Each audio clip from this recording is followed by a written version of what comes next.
Hello everyone. In this section we're going to cover the basics of animation in Corona, how to make something change from frame to frame over a series of frames in a single image. So you'll see here in the project folder for animation, we have a 4-frame animation that we're going to take a look at. So it's 4 frames that are circles with a number in them, varying colors and sizes and shapes. So if you go ahead and from the final example, we're going to take this first section, just put it in your main file. We're going to see an animation running here. So you'll see it go from 1 to 4. And now we're going to go ahead and go over what all of this is and how it works. Right. So the first thing that you need for an animation is you need to actually create the set of options for the image sheet. So an image sheet is a series of images spliced out into a set using the options. So let's go ahead and take a look at graphics.newImageSheet to see how it works. So graphics.newImageSheet creates an image sheet. Image sheets require a file name and then a set of parameters. The required parameters are the width and height, which is the width and the height of each frame, and then the total number of frames. Now you can also give it a set of frames in your options where each frame has its own X, Y, width, and height.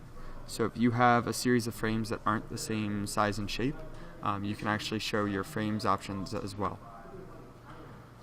So an image sheet is just the first basic element. It's like loading an image. It doesn't actually put it on the screen. In order to put it on the screen, you actually have to display a new sprite. So you'll see here in our section of code and final example, you have the sheet options, then you're loading it using the image and the options. Then you have your sequence data, which is a specific animation.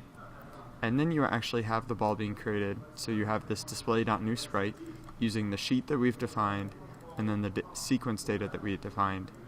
And as it is an image, then we give it an X and Y location, and then we play the animation. So let's go ahead and take a look at our display.newSprite and see how a sprite is actually created. So if you go to sprite, it's in graphics, image sheet, you can see your sprite sheets. So if you go to this image sheets in the guide, it walks through the process of actually creating those various options and displaying the image itself.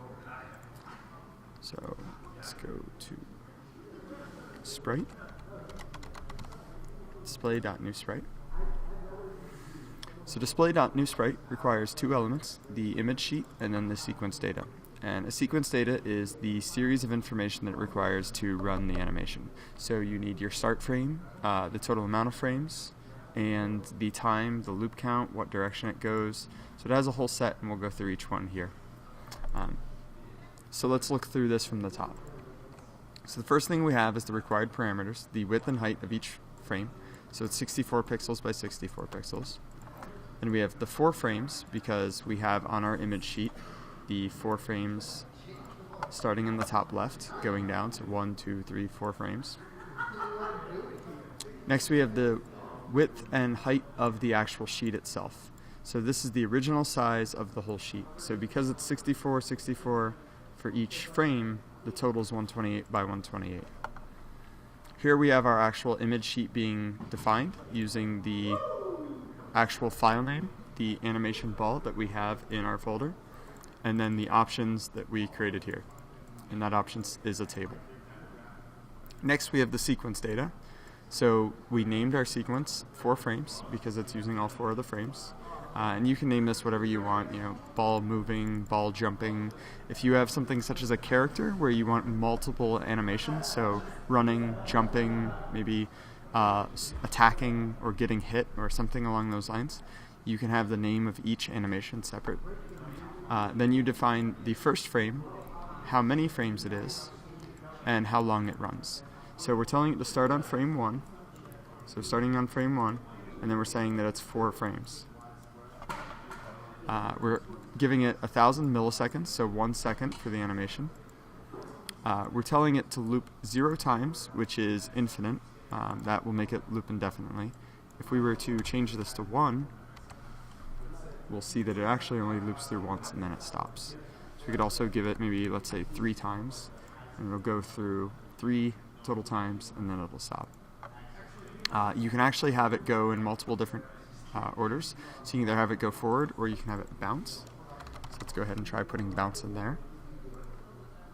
So see, with bounce it goes forward and then backwards for each loop count that we give it. And then we actually have our object that we're creating here. So we have new ball, telling it that it is a sprite using this sheet that we provided, and then this sequence data. So keep in mind that sequence data and sheets are completely separate from each other. So we could create a different set of sequence data, or we could create a whole different image sheet, and they are independent of each other, so these two are not connected in any way. And then of course we're giving the ball an X and Y location, and then last but not least we're telling the animation to play itself. So that's the basics of what's going on here. So let's try changing some things around here just to see what happens. So let's say if we gave the width of each frame as 48, you'll see now that the frames are actually going to be cut because it doesn't match the actual size since each one is 64. So it's actually only getting a 48 by 64 and then a 48 by 64, hence why you have this like semi-cut looking version. So you need to make sure that these actually match the frame sizes in your image. Let's try changing the count here. So we'll start it on frame 2 with a count of 3. So now it's going to go 2, 3, 4 because it's starting on the second frame and only doing 3 total frames. Now if we gave this count larger than it was, it actually will skip over and just do the last frame a second time because it's asking for frames 2, 3, 4, and 5, and there is no 5th frame. In fact, if we were to try to change this, you'll see that it doesn't work as well because we're giving it 64 by 64 frames in a 128 by 128, which means that there could not be a 5th possible frame. Let's go ahead and change these back. Alrighty. Next we're going to take a look at pausing animations. So you can also pause an animation. So as it's running, you can have it just stop at whatever frame it's on. Now in order to do this and have it so where we can actually see it, we're going to use a timer here. Let's go ahead and add this pause animation and then this timer. And what you're going to see here is it's going to run for 1,000 milliseconds and then it's going to pause because we have this timer running this function that tells it to pause. So to pause an animation, you just give it the pause function. But in order for us to see that here, we had to do it this way. Because if we just did new ball, pause, we'll never actually see it start because it's just going to play and then immediately pause. So now let's take a look at resume. So if you go ahead and play, the same as we did before, then you'll see that after it pauses, so it's going to pause after a second, and then after 2.5 seconds it's going to start back up because we're telling it to play animation again. So there's multiple different options you can do there with a sprite. You can have it pause, you can have it play, and then the other one is you can actually have it set frame. So let's go ahead and add this set animation frame and add the function as well. So now we have all the code from the final example. And now you'll see what we're doing is we're doing 1 second and then we're pausing the animation. Then at 2 seconds we're setting the frame, and then at 2.5 seconds we're starting it back up. So I'm going to go ahead and comment this out. So now we're just setting it at the second. So you'll see 1 second in, it sets it to frame 3. So this function, you take any sprite and then you set frame and you give it the number of its frame, so whichever frame number, and it'll move it to that frame. So we could have this change it to frame 4. So we go for a second, pause, then switch to frame 4. So yeah, we can do this to any frame that's within that sequence. If it's not within the sequence, it will fail because that frame doesn't exist. So we'll try with 5. Let's see, we're using an invalid frame.